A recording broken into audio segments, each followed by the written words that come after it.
কেমন আছেন বন্ধুরা? চলে এসেছি আজ আবার ছাদ বাগানে নতুন আরেকটা ভিডিও শেয়ার করার জন্য। তো আজকে অনেক কিছু হারভেস্টিং করবো, সেগুলো দেখাবো আপনাদেরকে। চলুন কী কী হারভেস্টিংয়ের জন্য তৈরি হয়েছে দেখাচ্ছি। আর এই যে আমার একটা ফুলের গাছ, এটার খুব সুন্দর হলুদ ফুল হয়। জানি না এর নামটা, আমি সঠিক জানি না কী নাম। তো এই যে এখানে দেখুন, এইটা হচ্ছে অপরাজিতা ফুল। তো এই ফুলটা আপনারা ডায়েট যারা করেন, মানে ওজন কমাতে চাচ্ছেন, তারা এই ফুলটার চা খেতে পারেন। এটা খেলে অনেক উপকার হয়। আমিও মাঝে মাঝে যখন অনেক ফুল হয় তুলে রাখি। তো যারা চান এরকম গাছ লাগিয়ে খেতে পারেন, এটা খুব উপকারী। আর এটা অনেক ফুল আছে, দেখুন অনেক ফুল। তো আমি আজকে সব তুলে নেব। এই যে এখানেও আছে। আমার বাগানে প্রায় অনেক জায়গাতে এই গাছটা থাকে। আর এটা যখন ফোটে, ঝাঁকে ঝাঁকে ফোটে।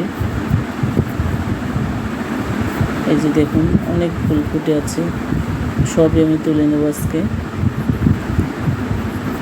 এই যে এগুলো তুলে গরম জলের মধ্যে দিয়ে আপনারা চা বানিয়ে খেতে পারেন।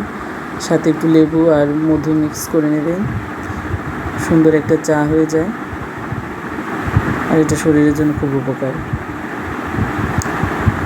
আর এখানে আমার ঢেঁড়স হয়ে আছে গাছে, তুলে নিচ্ছি।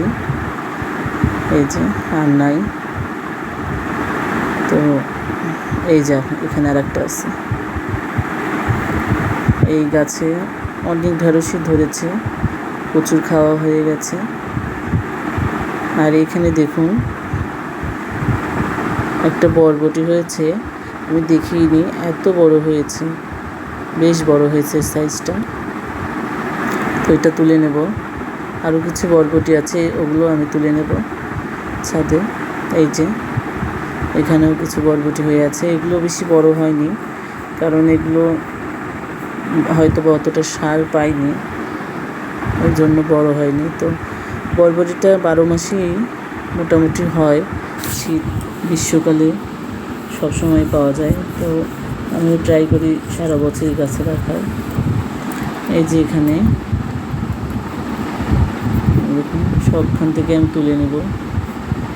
এখানে আর নেই, ওইদিকে আছে, ওইখান থেকে তুলে নেব।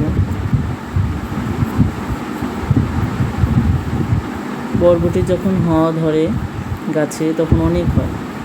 আর এখানে আমার খানমানের শাক, এটাও তুলে নেব আজকে।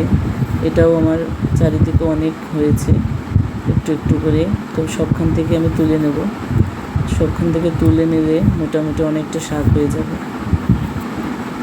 এটা বেশ ভালো খেতে। এই যে আজ এতটুকু আমার হারভেস্টিং। কেমন লেগেছে আপনাদের জানাবেন। ধন্যবাদ সবাইকে এতক্ষণ আমার ভিডিওটি দেখার জন্য। আর যদি ভিডিওটা ভালো লাগে সবাই লাইক কমেন্ট শেয়ার করে দেবেন।